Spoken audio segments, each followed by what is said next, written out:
कम।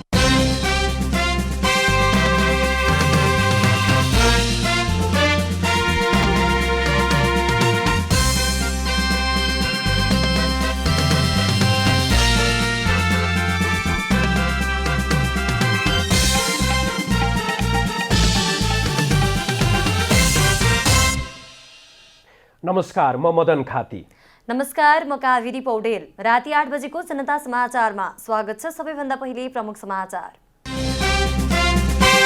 सरकारद्वारा प्रभुराम शर्मालाई प्रधान सेनापतिमा नियुक्त गर्न सिफारिस। गाई जात्रा र कृष्ण जन्माष्टमीमा सार्वजनिक बिदा दिने निर्णय। नेपाल पक्षका 14 सांसदलाई कारवाही गर्न एमालेद्वारा सभामुख सापकोटालाई दबाव। दल दर्तापछि मात्रै कारवाही गर्छु भन्ने नसोच्न चेतावनी। सरकारले ल्याएको अध्यादेश अग्रगमनका लागि भएको माओवादी केन्द्रका अध्यक्ष दाहालको दाबी। अनावश्यक टिप्पणी नगर्न आग्रह। आफूहरूले कसैलाई पनि चोट पुर्याउन नचाहेको तालिबानको भनाई। आवश्यक कागजात नभएका अफगानीलाई विमानस्थल नजान अपिल। र 23 वर्षपछि शीर्ष डिभिजनमा बढुवा भएको सातो बाटो युथ क्लब ए डिभिजनको तयारीमा व्यस्त। राम्रो नतिजा निकाल्ने विश्वास।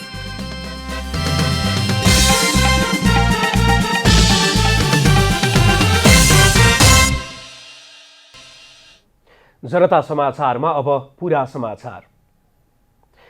सरकारले नेपाली सेनाका बलाधिकृत रथी प्रभुराम शर्मालाई महारथी दर्जामा पदोन्नति गरी प्रधान सेनापति पदमा नियुक्त गर्न राष्ट्रपति समक्ष सिफारिस गर्ने निर्णय गरेको छ। बिहिबार बसेको मन्त्री परिषदको बैठकले नेपाली सेनाका बलाधिकृत रथी प्रभुराम शर्मालाई महारथी दर्जामा पदोन्नति गरी प्रधान सेनापति पदमा नियुक्त गर्न राष्ट्रपति समक्ष सिफारिस गर्ने निर्णय गरेको सरकारका प्रवक्ता ज्ञानेन्द्र बहादुर कार्कीले जानकारी दिनुभयो। त्यसैगरी बैठकले भाद्र 7 गते सोमबारका दिन पर्ने गाई जात्रामा उपत्यकामा सार्वजनिक बिदा सँगै देशभरका नेवार समुदायका लागि पनि सार्वजनिक बिदा दिने निर्णय गरेको छ।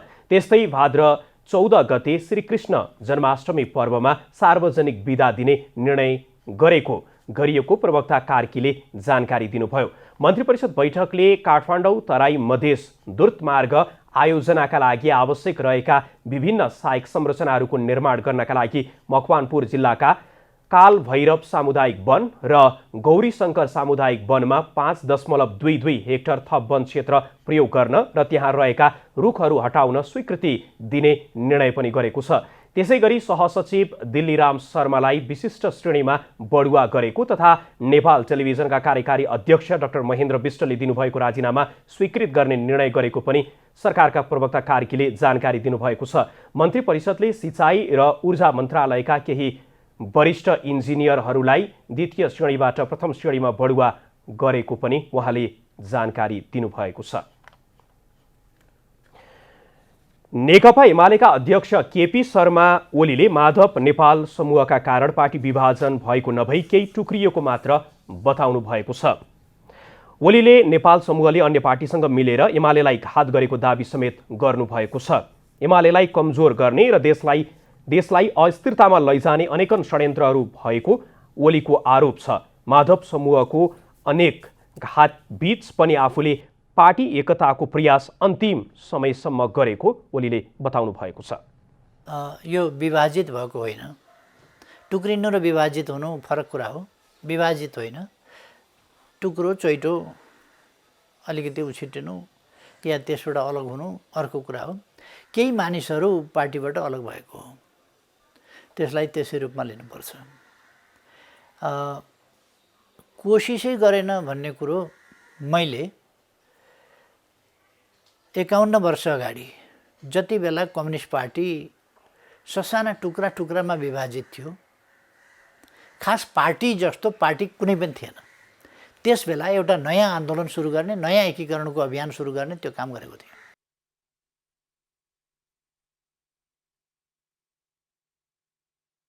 संसद छलेर छापामार शैलीमा अध्यादेश ल्याएको भन्दै प्रधानमन्त्री शेरबहादुर देउवाको आलोचना गर्नुभएको छ। एमाले विभाजन गर्ने गलत बदनियतका साथ अध्यादेश ल्याएको र यो सर्वोच्च अदालतको फैसला विपरीत भएको उहाँले बताउनु भएको छ। अनेक समूहहरू समाहित भएर माले बन्यो, नेकपा माले 35 सालमा। त्यसपछि अनेक समूह हुँदै गएर पार्टी विस्तार र एकीकरण र एकताका प्रयासहरू खास गरी अन्तिम रूपमा सफल मेरै नेतृत्वमा भएको थियो र नेकपा एमाले र माओवादी केन्द्रलाई पनि मेरै नेतृत्वमा मिलाएर एउटै कम्युनिस्ट पार्टी जस्तो छिटपुट एक दुईजना व्यक्तिहरूका दुई चार व्यक्तिहरूका सानातिना समूहहरू रहनु बेग्लै कुरा हो, नत्र आम रूपमा एउटै पार्टी जस्तो दुई तिहाईको स्थिति त्यो निर्माण गरिएको थियो। त्यसलाई म त्यो पृष्ठभूमिबाट ती प्रयासका साथ पार्टी एकता गरेर एकीकरणको अभियान सञ्चालन गरेर आएको मान्छेले पार्टी निर्माण गर्न बचाउन कोसिस गरिन भन्ने कुरा भनेको पूर्वाग्रही र त्यो गलत कुरा हो। मैले त्यसमा धेरै केही भनिरहनु पर्ने आवश्यकता छ जस्तो लाग्दैन। सभामुख अग्नि सापकोटाले एमालेले कारवाही गरेका 14 सांसदलाई पदमुक्त नगरेको भन्दै ओलीले अब सापकोटा सभामुख पदमा रहिरहने कि माओवादी कार्यकर्ता बन्ने रोज्नुपर्ने पनि बताउनुभयो। माधव नेपाल पक्षका 14 जना सांसदलाई कारवाही गर्न नेकपा एमालेले सभामुख अग्निप्रसाद सापकोटाको गम्भीर ध्यानाकर्षण गराएको छ। बिहिबार सभामुख सिंहदरबारमा सभामुख सापकोटालाई भेटेर नेकपा एमालेका सांसदहरूले नेकपा एमाले समाजवादी दल दर्ताका लागि निर्वाचन आयोगमा निवेदन दिएको माधव कुमार नेपाल पक्षका 14 जना सांसदलाई तत्काल कारवाही गर्न माग गरेको हो। सभामुख सापकोटालाई भेटेपछि सञ्चारकर्मी संघको संक्षिप्त कुराकानीमा नेकपा एमालेका नेता विशाल भट्टराईले सभामुख सापकोटाले तत्काल कारवाही गर्छु भन्ने आश्वासन दिएको बताउनुभयो। नेता भट्टराईले अरू दलका नेतालाई तत्काल कारवाही गरे पनि 72 घण्टा बित्न लाग्दा समेत नेकपा एमालेले कारवाही गर्न पठाएका 14 जना नेताहरूलाई कारवाही गर्न विलम्ब गरिरहेको बताउनुभयो। अध्यक्ष पूर्व प्रधानमन्त्री केपी शर्मा ओलीले विश्वासको मत लिन खोज्दाखेरि विश्वासको मत नदिएर व्हिप उल्लङ्घन गर्ने 14 जनालाई हामीले पार्टीबाट दल त्याग गरेको सूचना दिएका थियौँ र त्यो सूचना भदौ 1 गते 4:20 जाँदाखेरि दर्ता भएको थियो। अहिले यो 72 घण्टा पुग्न लागेको स्थिति छ। छिटोभन्दा छिटो म गर्छु भनेर उहाँले आश्वासन दिनुभएको छ। म शीघ्र टुङ्ग्याउँछु भनेर भन्नुभएको कारणले अहिले हामीले चाहिँ यो संवादलाई अहिले टुङ्ग्याएका छौँ। उहाँले नेपाल पक्षको दल दर्तापछि मात्रै सभामुखले कारवाही गर्छु भन्ने सोचेको भए नेकपा एमाले चुप लागेर नबस्ने चेतावनी पनि दिनुभयो। नेकपा एमाले अन्ततः विभाजित भएको छ। यो विभाजनसम्म आइपुग्दा यस्ता निर्णायक मोडहरू आए जसले देशको राजनीतिलाई नै निरन्तर तरङ्गित बनाइरह्यो। 2078 फागुन 28 को केन्द्रीय कमिटी बैठक। सर्वोच्चले एमालेलाई पूर्ववत अवस्थामा ल्याइदिएपछि 2077 फागुन 28 गते बसेको नेकपा एमालेको पहिलो बैठकमा माधव नेपाल समूहले सूचना नै पाएन। नेपाल समूहको उपस्थिति बिना नै प्रदेश इन्चार्जको जिम्मेवारी फेरबदलदेखि पूर्व माओवादीबाट आएका 23 जना नेताहरूलाई केन्द्रीय कमिटीमा मनोनयन गरियो। 2077 चैत 4 र 5 गतेको राष्ट्रिय कार्यकर्ता भेला। 2077 चैत 4 र 5 गते माधव नेपाल समूहले राष्ट्रिय कार्यकर्ता भेला आयोजना गर्यो, जसलाई ओली पक्षले रोक्न आग्रह गरेको थियो। ओली पक्षले यही भेला आयोजना गरेको आधारमा माधव नेपाल, सुरेन्द्र पाण्डे, घनश्याम भुषाल र भीम रावललाई कारबाही गरेको थियो। 2078 वैशाख 27 गते। त्यस्तै वैशाख 27 मा माधव नेपाल पक्षका सांसदहरूले प्रधानमन्त्री केपी शर्मा ओलीलाई विश्वासको मत नदिएपछि एकता नहुने तर्कले राजनीतिक वृत्त तातेको थियो। 2078 जेठ 8 गते। त्यस्तै जेठ 8 गते केपी शर्मा ओलीले दोस्रो पटक गरेको प्रतिनिधि सभा विघटनलाई सदर गर्दै राष्ट्रपतिले ओलीलाई नै प्रधानमन्त्री नियुक्त गरेपछि माधव पक्षका सांसद हस्ताक्षरसहित शेरबहादुर देउवालाई प्रधानमन्त्री नियुक्त गर्नका लागि निर्वाचन आयोग पुगे। यसले नेकपा एमालेभित्र थप विवाद थप्यो। असार 26 गते। त्यस्तै असार 26 मा एकताका लागि बनेको कार्यदलले स्थायी कमिटीमा 10 बुँदे एकताको प्रस्ताव पेश गर्यो, जसलाई लिएर एमाले एकता निकट पुगेको अड्कलबाजी सुरु भए। तर सूर्य थापाले गरेको व्याख्यालाई लिएर फेरि कलह पैदा भएको थियो भने बेदुराम भुषाल, युवराज ग्याउली लगायतका नेताले सुरुबाट नै यसलाई स्वीकार्न नसकिने बताएका थिए। साउन 3 गते। साउन 3 गते प्रधानमन्त्री शेरबहादुर देउवाले उपयुक्त मौका हेरी विश्वासको मत लिने तय गरे। माधव नेपाल पक्षका करिब 15 सांसदले उनलाई सघाएर केपी शर्मा ओलीलाई प्रधानमन्त्री रहने बाटो बन्द भएपछि एकता थप पेचिलो बन्यो। साउन 17 गते। त्यस्तै साउन 17 गते नेकपा एमालेको ओली पक्षले विधान महाधिवेशनका लागि भन्दै सदस्यता नवीकरण र पालिका स्तरका महाधिवेशनको कार्यतालिका सार्वजनिक गरेपछि विवाद उत्कर्षमा पुग्यो। साउन 25 गते। यसैगरी साउन 25 गते ओली पक्षीय केन्द्रीय कमिटिको बैठकमा 8औं महाधिवेशनदेखि पार्टीले अंगीकार गरेको महासचिवसँगै पदाधिकारी महाधिवेशनबाट निर्वाचित हुने व्यवस्था खारेजी गर्न विधान संशोधन प्रस्ताव अघि बढेपछि अन्ततः भाद्र 2 गते नेकपा एमाले विभाजित भयो। विकास पौडेलको रिपोर्ट। नेकपा माओवादी केन्द्रका अध्यक्ष पुष्पकमल दाहालले सरकारले ल्याएको अध्यादेश अग्रगमनका लागि भएको बताउनु भएको छ। अध्यक्ष दाहालले लोकतन्त्रलाई सुदृढ पार्नका लागि अहिले सरकारले अध्यादेश ल्याएको बताउनु भएको हो।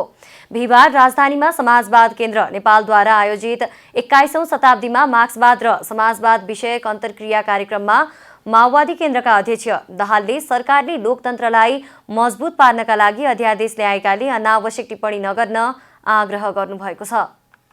अध्यादेशको उद्देश्य लोकतन्त्र सिद्ध्याउनु, संविधान सिद्ध्याउनु, गणतन्त्र सिद्ध्याउनु थियो। अर्को अध्यादेशको उद्देश्य लोकतन्त्र, गणतन्त्र र संविधानको रक्षा गर्नु छ। यो दुईटामा आकाश जमिनको फरक छ भन्ने बुझ्न जरुरी छ। बडो निरपेक्ष र आदर्शवादी ढङ्गले सबै अध्यादेश उस्तै हो।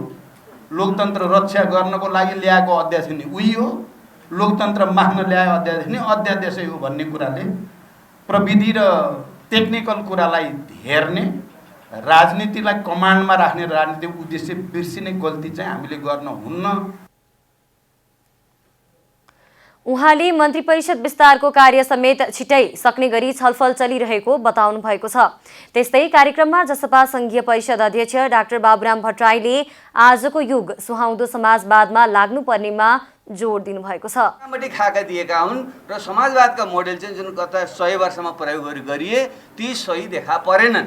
त्यो चाहिँ त पुँजीवाद भन्दा पनि अझ गए गुज्रेको ढङ्गको चाहिँ लोकतन्त्रको जुन त्यहाँ अभ्यास गरियो। अहिले इन्टरनेट र यो माइक्रोचिप्सको कुराहरू र न्यानो टेक्नोलोजीसम्मका कुराहरूमा आइपुग्दाखेरि चाहिँ अहिले चौथो औद्योगिक क्रान्ति भनिँदैछ। भने यस्तो अवस्थामा पहिलो औद्योगिक क्रान्ति कालमा स्वशेषण भएका माओका मार्क्सका विचार 19औं शताब्दीका विचार 21औं शताब्दीमा आउँदा अब त्यो हुबहु लागु हुन सक्छ। यदि कसैले भन्छ भने त्यो अर्को चाहिँ एउटा धर्मान्ध मठाधीश हो भनेर हामीले बुझ्नुपर्छ।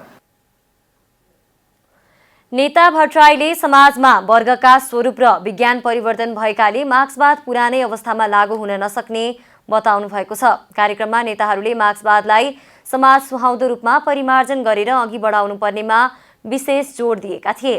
कार्यक्रममा वामदेव छेत्री घिमिरेद्वारा लिखित कृषि र समाजवाद पुस्तकको विमोचन समेत गरिएको थियो। सत्तारूढ नेपाली कांग्रेसका जिल्ला सभापतिहरूले अविलम्ब क्रियाशील सदस्यता नामावली सार्वजनिक गर्न माग गरेका छन्।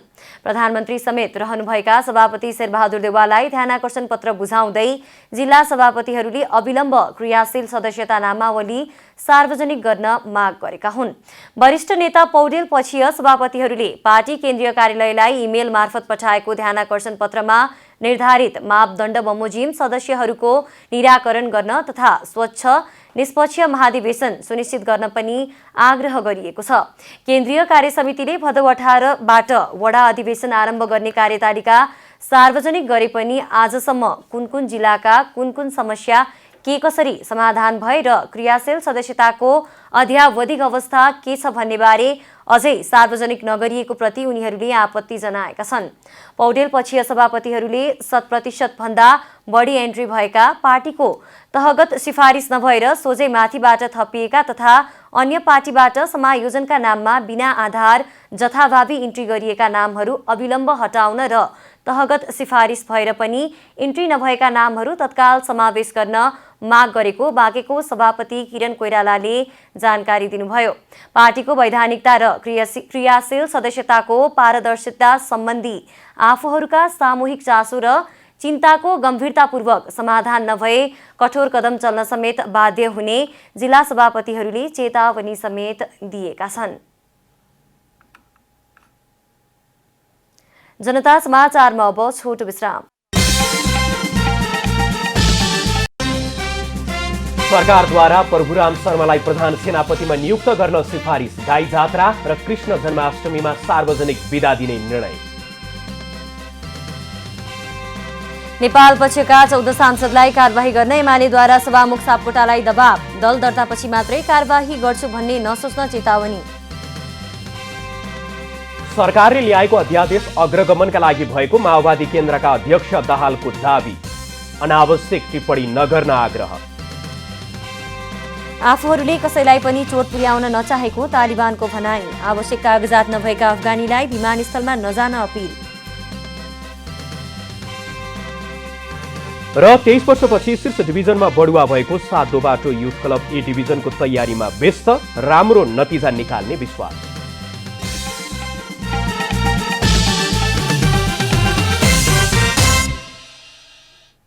जनता समाचारमा अब थप समाचार। पछिल्लो 24 घण्टामा नेपालमा थप 3075 जनामा कोरोना संक्रमण पुष्टि भएको छ। पीसीआर र एन्टिजेन गरी 16438 जनाको नमुना परीक्षण गर्दा 3075 जनामा संक्रमण पुष्टि भएको स्वास्थ्य तथा जनसङ्ख्या मन्त्रालयले जनाएको छ। 24 घण्टामा परीक्षण गरिएका नमुना मध्ये 18.70% संक्रमण देखिएको पनि मन्त्रालयले जानकारी दिएको छ। थपिएका सँगै नेपालमा कोरोना संक्रमण पुष्टि हुनेको संख्या 8,20,605 पुगेको छ। यस्तै थप 2126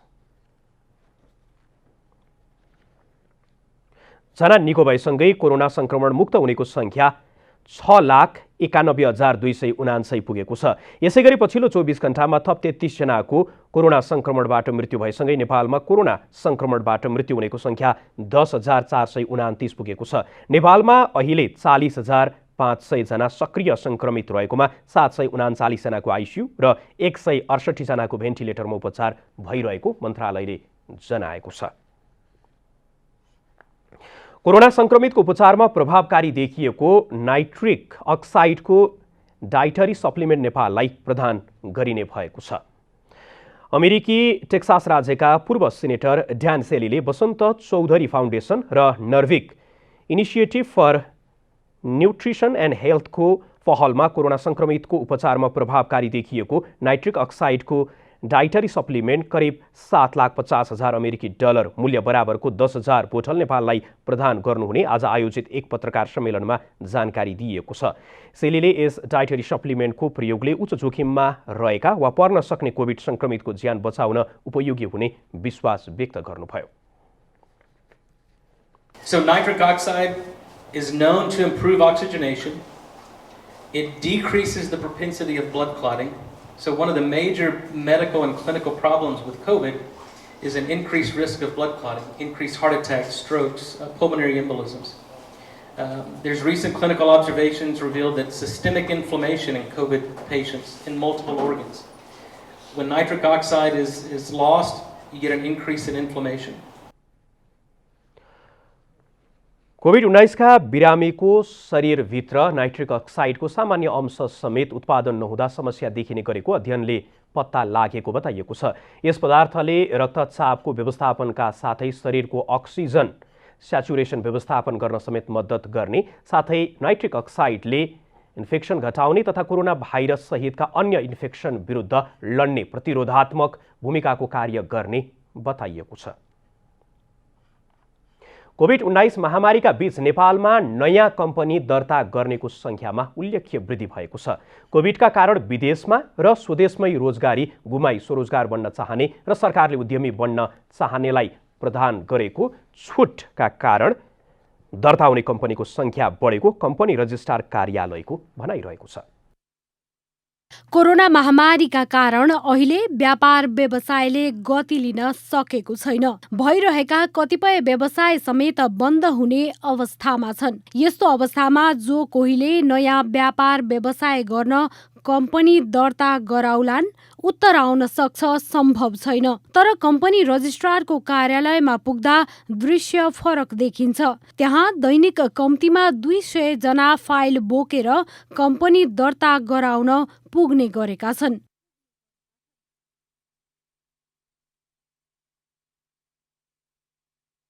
गत आर्थिक वर्षभन्दा यस वर्ष 8,000 बढीले कम्पनी दर्ता गरेका छन्। आर्थिक वर्ष 2076-77 मा 18,595 कम्पनी दर्ता रहेकोमा 77-78 मा 26,458 पुगेका छन्। सोही अनुसार राजस्व झण्डै 50% वृद्धि भएको छ। यो सँगै कम्पनी रजिस्ट्रारको कार्यालयले दर्ता भएका तर राजस्वको दायरामा नआएका कम्पनीहरूलाई 90% राजस्व छुट दिएपछि साउन महिनामा मात्रै कार्यालयले 10 करोड 89 लाख राजस्व सङ्कलन गरेको छ। यस वर्षको जम्मा सङ्ख्या हाम्रो कति छ भन्दाखेरि अघिल्लो आर्थिक वर्षमा 18,595 वटा थियो र यतातिर 26,498, यता 18 थियो 26, 8,000 जति पब्लिक प्राली गरेर मुनाफा वितरण नगर्ने गरेर सङ्ख्याहरू थप भएको छ। राजस्वको बारेमा राजस्व पनि हाम्रो बढी छ, 26,498 वटा दर्ता भएको छ कि कुल गर्दाखेरि। अब यो सरदर चलेको दिनमा 100 वटा जस्तो कम्पनी दर्ता हुन्छ। नेपाली कम्पनीलाई सहुलियत दिएको सरकारले यस वर्ष विदेशीलाई नेपालमा कम्पनी दर्ता गराउन रकमको दायरा बढाएपछि विदेशी कम्पनीको दर्ता सङ्ख्या भने घटेको छ। कम्पनी दर्ता गराउनेको सङ्ख्यामा उल्लेख्य वृद्धि हुनुमा कोभिडले देश तथा विदेशमा रोजगार गुमेको अवस्था र स्वदेशमै उद्यम व्यवसाय गर्न चाहनेलाई प्रोत्साहन गर्न सरकारले ल्याएको नीति प्रमुख कारण रहेको छ। जो लकडाउन भइसकेर बाहिरबाट जुन विस्थापित भएर बाहिर गएको आउनुभयो नि, आइसकेपछि यहीँ गर्नुपर्ने रहेछ, बाहिर त अस्थिर भयो, अहिले तत्काल रोजगारी पनि छैन। त्यो कारणले पनि अहिले कृषिमा त्यसपछि पशुपालन सम्बन्धी केही गर्नुपर्छ भनेर अहिले युवाहरू फेरि सरकारले पनि के नीति लिएको छ भन्दाखेरि त्यस्तोलाई अनुदान दिने व्यवस्था छ। अब दुध अलि धेरै उत्पादन गऱ्यो भने दुधको पनि दुधमा अनुदान दिने, अनि त्यसपछि भैँसी पाल्ने बङ्गरहरू यस्तो छ नि कृषिमा। त्यो कारणले पनि होला अहिले अत्यधिक रूपमा कृषि सम्बन्धी पशुपालन सम्बन्धीहरू बढेको छ। कम्पनी रजिस्ट्रारको कार्यालयमा प्राइभेट कम्पनी, पब्लिक कम्पनी, मुनाफा वितरण नगर्ने कम्पनी र विदेशी लगानीको कम्पनी गरी 4 प्रकारका कम्पनी दर्ता हुने गरेको छ, जसमध्ये सबैभन्दा धेरै प्राइभेट कम्पनीहरू दर्ता हुने गरेका छन्। क्यामेरामा जेपी श्रेष्ठका साथ रूपा घिमिरे, काठमाडौँ। राजधानी न्यूज पब्लिकेशनका अध्यक्ष महेन्द्र शेरचनको बिहिबार बिहान 11 बजे पशुपति आर्यघाट स्थित विद्युतीय शवदाह गृहमा अन्तिम संस्कार गरिएको छ। उहाँको बुधबार साँझ 67 वर्षको उमेरमा निधन भएको थियो। राजधानी न्यूज पब्लिकेशनका अध्यक्ष महेन्द्र शेरचनको बिहिबार पशुपति आर्यघाट स्थित इलेक्ट्रोनिक शवदाह गृहमा अन्तिम संस्कार गरिएको छ। राजधानी न्यूज पब्लिकेशनका अध्यक्ष शेरचनको कोरोना संक्रमणका कारण 67 वर्षको उमेरमा नेपाल एफिएफ अस्पतालमा उपचारको क्रममा बुधबार निधन भएको थियो। उहाँ नेपाली मिडिया सञ्चालकको छाता संगठन मिडिया सोसाइटीका पूर्व अध्यक्ष समेत हुनुहुन्थ्यो। अहिले उहाँ मिडिया सञ्चालककै संस्था मिडिया अलायन्सको उपाध्यक्ष हुनुहुन्थ्यो।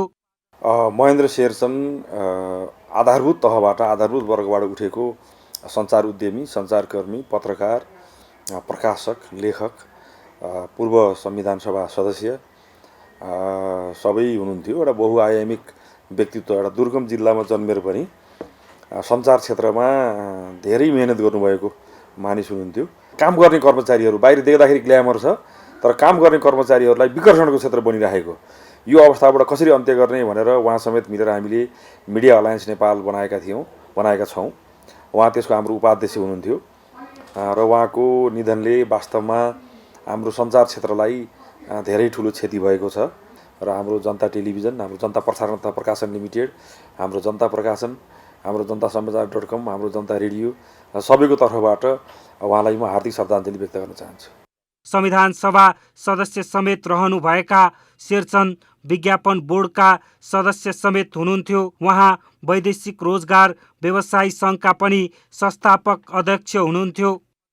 आफूले अरू अन्य पेसाबाट कमाएको पैसा पत्रकारितामा लगाएर त्यसपछि राजनीतिमा पनि सक्सेसफुल भएर देशको लागि उहाँले राम्रो काम गर्नुभयो र एउटा व्यवसायीले कसरी पत्रकारितामा कस्तो किसिमको चाहिँ योगदान गर्न सक्छ र एउटा राम्रो व्यक्तिले कसरी राजनीतिमा गएर पनि आफ्नो कुरा राख्न सक्छ भन्ने कुराको पनि उहाँले एउटा उदाहरण दिनुभयो। त्यस कारणले महेन्द्र शेरचनजीलाई हामीले सधैँ सम्झिनेछौँ।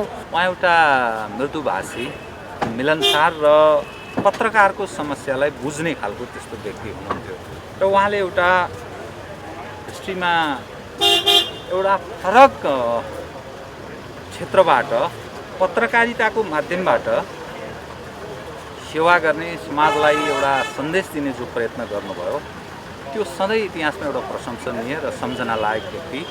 म पनि एउटा मिडिया क्षेत्रको एउटा नक्षत्रको रूपमा लिन्छु होइन।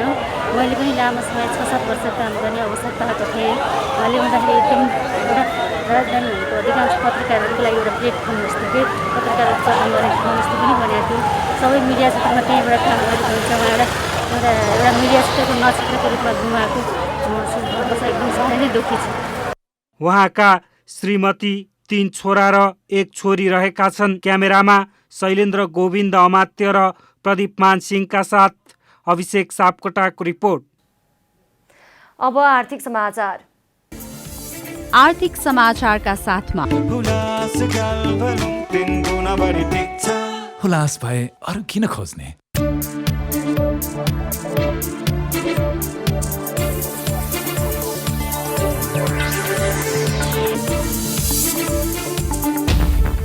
साताको अन्तिम कारोबार दिन बिहिबार नेप्से परिसूचक 3180.78 बिन्दुमा बन्द भएको छ। यो दिन अघिल्लो कारोबार दिनको भन्दा नेप्से परिसूचक 18.24 अङ्कले घटेको हो। बिहिबार 20,49,92,10,000 बराबरको 3,09,12,697 किता सेयर कारोबार भएको छ। बिहिबार लगानी समूहको परिसूचक सर्वाधिक 3.99% घटेको छ भने जलविद्युतको 3.18%, विकास ब्याङ्कको 2.58% र वित्त समूहको 2.29%ले घटेको छ। त्यस्तै ब्याङ्किङको 0.93%, होटल्स तथा पर्यटनको 0.83%, उत्पादन तथा प्रशोधनको 0.26% र म्युचुअल फन्डको 0.58%ले परिसूचक घटेको छ। विश्व बैंकले नेपालको उच्च शिक्षामा विशिष्टताको प्रवर्धन कार्यक्रमका लागि 60 मिलियन अमेरिकी डलर अर्थात् करिब 7 अर्ब बराबरको सहुलियतपूर्ण ऋण सहायता उपलब्ध गराउने भएको छ। बिहिबार अर्थ मन्त्रालयमा आयोजित समारोहमा नेपाल सरकारको तर्फबाट अर्थ सचिव मधु कुमार मरासिनी र विश्व बैंकको तर्फबाट नेपाल सहित मालदिव्स र श्रीलङ्काका लागि कन्ट्री डाइरेक्टर फारिस हदाद जारबोसले सम्झौता पत्रमा हस्ताक्षर गर्नुभएको हो।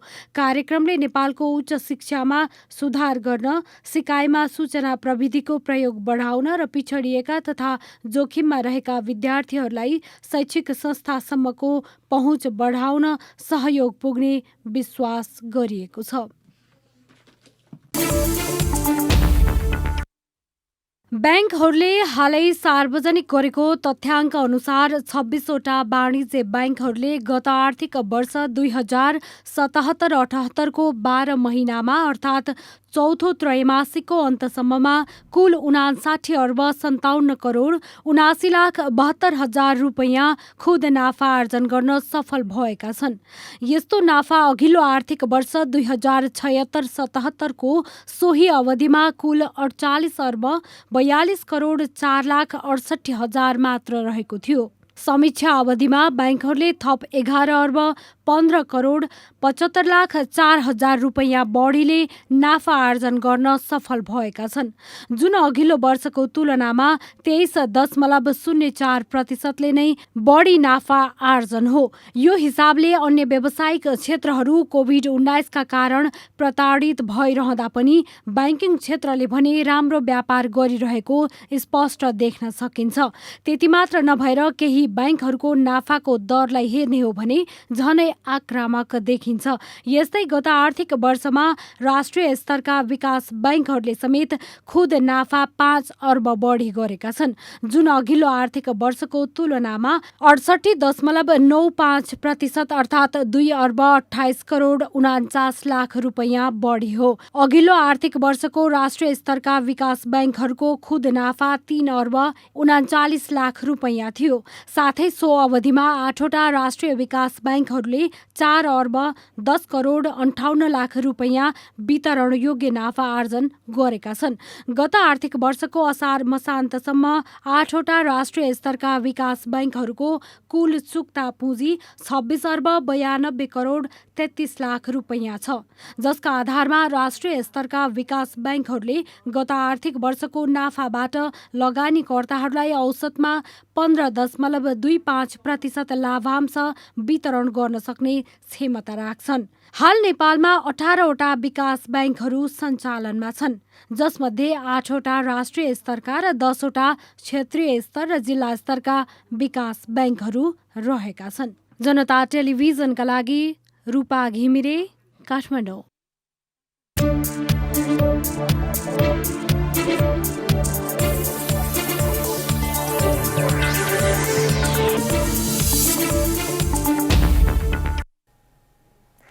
जनता समाचारमा अब छोटो विश्राम।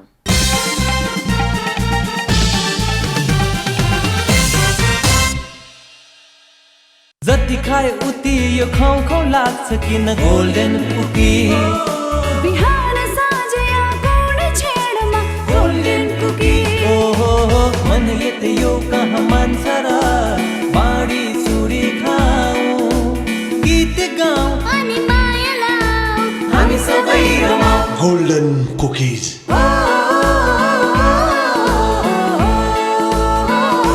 Great taste naturally. राजनीति, अर्थ, व्यापार, शिक्षा, स्वास्थ्य, रोजगारी, अपराध र अदालत लगायत समग्र विषय समेटिएको लोकप्रिय अनलाइन समाचार पोर्टल रातोपाटी.com। देश, प्रदेश र परदेशको समाचार र विश्लेषणको सारथी, सबैको सबैभन्दा राम्रो रातोपाटी.com। आजको समाचार छुट्यो कि रातोपाटी.com। सरकारद्वारा प्रभुराम शर्मालाई प्रधान सेनापतिमा नियुक्त गर्न सिफारिस, गाई जात्रा र कृष्ण जन्माष्टमीमा सार्वजनिक बिदा दिने निर्णय। नेपाल पक्षका 14 सांसदलाई कारबाही गर्न एमालेद्वारा सभामुख सापकोटालाई दबाव। दल दर्तापछि मात्रै कारबाही गर्छु भन्ने नसोच्न चेतावनी। सरकारले ल्याएको अध्यादेश अग्रगमनका लागि भएको माओवादी केन्द्रका अध्यक्ष दाहालको दाबी। अनावश्यक टिप्पणी नगर्न आग्रह। आफूहरूले कसैलाई पनि चोट पुर्याउन नचाहेको तालिबानको भनाई। आवश्यक कागजात नभएका अफगानीलाई विमानस्थलमा नजान अपिल। र 23 वर्षपछि शीर्ष डिभिजनमा बढुवा भएको सातोबाटो युथ क्लब ए डिभिजनको तयारीमा व्यस्त। राम्रो नतिजा निकाल्ने विश्वास।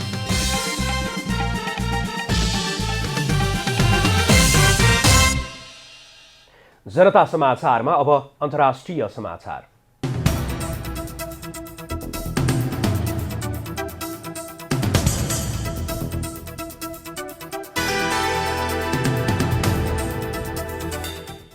तालिबानले अफगानिस्तान नियन्त्रणमा लिएपछि हालसम्म 12 जनाको मृत्यु भएको छ। काबुल छाड्ने क्रममा हमिद कारजाई अन्तर्राष्ट्रिय विमानस्थल पुगेका 12 जनाको मृत्यु भएको तालिबानले जनाएको छ। विमानमा चढ्न लागेको भिड, विमानस्थलमा अस्तव्यस्तताका कारण भएको भागदौड र गोली लागेर हालसम्म 12 जनाको मृत्यु भएको बताइएको छ। तालिबानले सत्ता कब्जा गरेपछि देश छाड्नेको विमानस्थलमा भिड लागेको छ।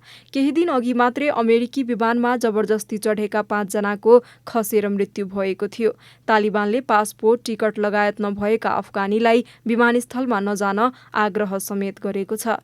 तालिबानले आफूहरूले कसैलाई पनि चोट पुर्याउन नचाहेको बताएको छ।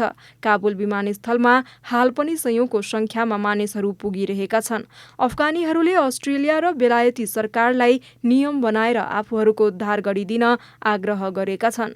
उनीहरूले उद्धार गरिनेहरूको सूची बनाएर पहिले होटेल र त्यसपछि विमानस्थलसम्म लैजाने वातावरण निर्माण गर्न आग्रह गरेका छन्। यसैबीच अस्ट्रेलियाली सेनाका एक दोभाषी र एक महिलामाथि तालिबान लडाकुले गोली प्रहार गरेको छ। अफगानिस्तानको केन्द्रीय राजधानी काबुल विमानस्थल प्रवेश गर्न खोज्दा उनीहरूमाथि गोली चलाइएको बीबीसीले जनाएको हो। अस्ट्रेलियाका प्रधानमन्त्री स्कट मरिसनले आफ्ना सैनिक र कर्मचारीका लागि काम गर्ने अफगानीलाई नायकको संज्ञा दिँदै सबैको उद्धार गर्ने प्रतिबद्धता व्यक्त गर्नुभएको छ।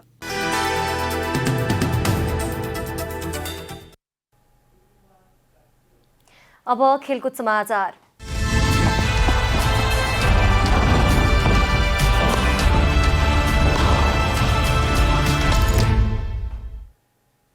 शहीद स्मारक बी डिभिजन लिग च्याम्पियन हुँदै सातोबाटो युथ क्लब 23 वर्षपछि शीर्ष डिभिजनमा बढुवा भयो। बढुवा भएसँगै अहिले ए डिभिजन लिगको तयारी गरिरहेको छ। लिगकै लागि विभिन्न अन्य क्लबले खेलाडी अनुबन्ध गरिरहँदा सातोबाटो भने मौसम अनुकूल शहीद स्मारक ए डिभिजन लिगको तयारी गरिरहेको छ। बी डिभिजन लिगको सुखद अन्त्य गर्दै शीर्ष डिभिजनमा बढुवा भएको सातोबाटो युथ क्लब अहिले लिग खेल्न आतुर छ। खेलाडी अनुबन्ध र प्रायोजक भेला पार्ने कामलाई क्लबले तीव्रता दिइरहेको छ। सातोबाटोले शीर्ष डिभिजन खेल्न क्लबका लागि स्तरीय र बलिया प्रतिस्पर्धीको चुनौती सामना गर्नुपर्ने हुन्छ। त्यसका लागि क्लबले केही अनुभवी र केही पुराना खेलाडीको संयोजन गरेको छ र समय र मौसम अनुकूल खेलाडीलाई प्रशिक्षण गराइरहेको छ। ए डिभिजनमा उक्लिएको सातोबाटोको लक्ष्य शीर्ष 3 भित्र रहेर लिग सक्ने योजना रहेको छ। हामी अहिले अहिले 1 महिनादेखि हामीले ट्रेनिङ सुरु गरिसकेका छौँ। झन्डै हामी 4 महिना त ट्रेनिङ प्रिपरेसनमै हामी लाग्छौँ। त्यो प्रिपरेसनहरूदेखि लिएर हाम्रो साइनिङहरूदेखि लिएर यो हाम्रो कस्तो प्लान छ भने हामी यो लिगमा चाहिँ टप 3 मै आफ्नो चाहिँ एउटा पोजिसन चाहिँ जमाउने हामीले विश्वास राखेका छौँ र त्यो अनुसारको हाम्रो प्रिपरेसन। यसअघि बी डिभिजनमा 2 सिजन उपाधि नजिक पुगेर पनि वञ्चित भएको थियो। तितो अनुभवलाई क्लबले 23 वर्षपछि पूरा गर्दै ए डिभिजनमा उक्लिएको थियो। सातोबाटो स्थित इन्फा मुख्यालयमा भएको त्यो क्षणमा खेलाडी निकै हर्षित देखिएका थिए।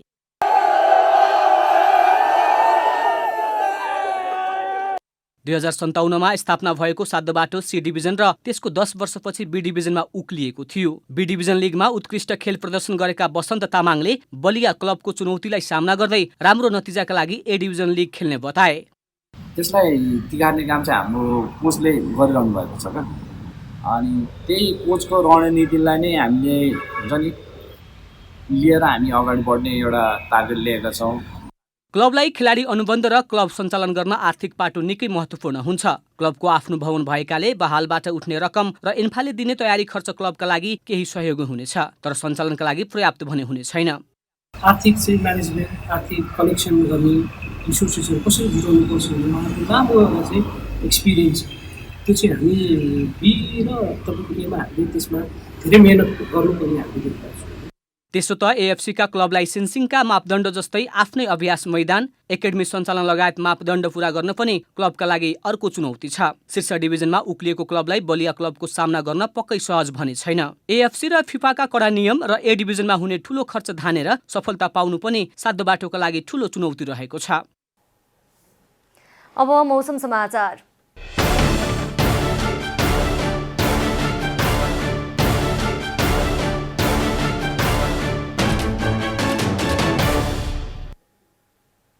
आज राति देशभर सामान्यदेखि पूर्ण बदली रही धेरै स्थानहरूमा हल्कादेखि मध्यम वर्षाको सम्भावना रहेको छ।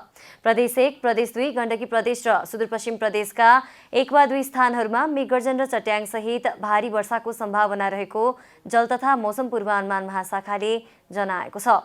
अब देशभरका विभिन्न स्थानका मौसम सम्बन्धी थप विवरण।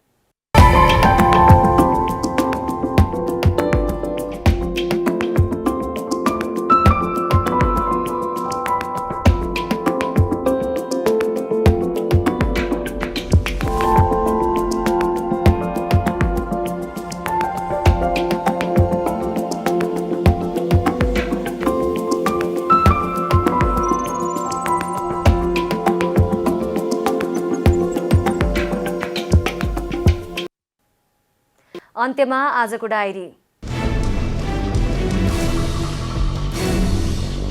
सरकारले नेपाली सेनाका बलाधिकृत रथी प्रभुराम शर्मालाई महारथी दर्जामा पदोन्नति गरी प्रधान सेनापति पदमा नियुक्त गर्न राष्ट्रपति समक्ष सिफारिस गर्ने निर्णय गरेको छ। आजको मन्त्री परिषद बैठकले सो निर्णय गरेको सरकारका प्रवक्ता ज्ञानेन्द्र बहादुर कार्कीले बताउनुभयो। त्यसैगरी बैठकले भदौ 7 गते सोमबारका दिन पर्ने गाई जात्रा र भदौ 14 गते श्रीकृष्ण जन्माष्टमी पर्वमा सार्वजनिक बिदा दिने निर्णय गरेको प्रवक्ता कार्कीले जानकारी दिनुभयो। नेकपा एमालेका अध्यक्ष केपी शर्मा ओलीले माधव नेपाल समूहका कारण पार्टी विभाजन भएको नभई केही टुक्रिएको मात्रै बताउनु भएको छ। ओलीले नेपाल समूहले अन्य पार्टीसँग मिलेर एमालेलाई घात गरेको दावी गर्नुभयो। एमालेलाई कमजोर गर्ने र देशलाई अस्थिरतामा लैजाने अनेकन षड्यन्त्रहरू भएको समेत ओलीको आरोप छ। पछिल्लो 24 घण्टामा नेपालमा थप 3075 जनामा कोरोना संक्रमण पुष्टि भएको छ। थपिएका सँगै नेपालमा कोरोना संक्रमण पुष्टि हुनेको संख्या 8,20,605 पुगेको छ। त्यस्तै थप 2126 जना निको भएसँगै कोरोना संक्रमण मुक्त हुनेको संख्या 6,91,279 पुगेको छ। त्यस्तै पछिल्लो 24 घण्टामा थप 33 जनाको कोरोना संक्रमणबाट मृत्यु भएसँगै मृतक संख्या 10,429 पुगेको छ। तालिबानले अफगानिस्तान नियन्त्रणमा लिएपछि हालसम्म 12 जनाको मृत्यु भएको छ। काबुल छाड्ने क्रममा हमिद कारजाई अन्तर्राष्ट्रिय विमानस्थलमा विमान चढ्नेको भिड भागदौड र गोली लागेर हालसम्म 12 को मृत्यु भएको बताइएको छ। तालिबानले सत्ता कब्जा गरेपछि देश छाड्नेको विमानस्थलमा भिड लागेको छ।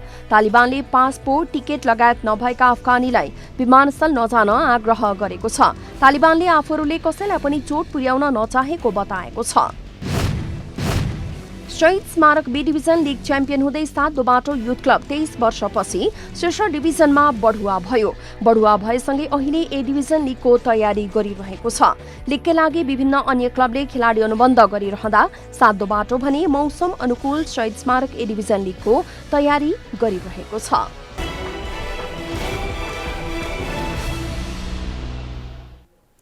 जनता समाचार अहिलेलाई यति नै। जनताद्वारा जनताका लागि प्रसारित जनता टेलिभिजनका कार्यक्रमहरू युट्युब, ट्विटर, फेसबुक र हाम्रो वेबसाइट जनतासमाचार.com मा पनि पढ्न र हेर्न सक्नुहुनेछ।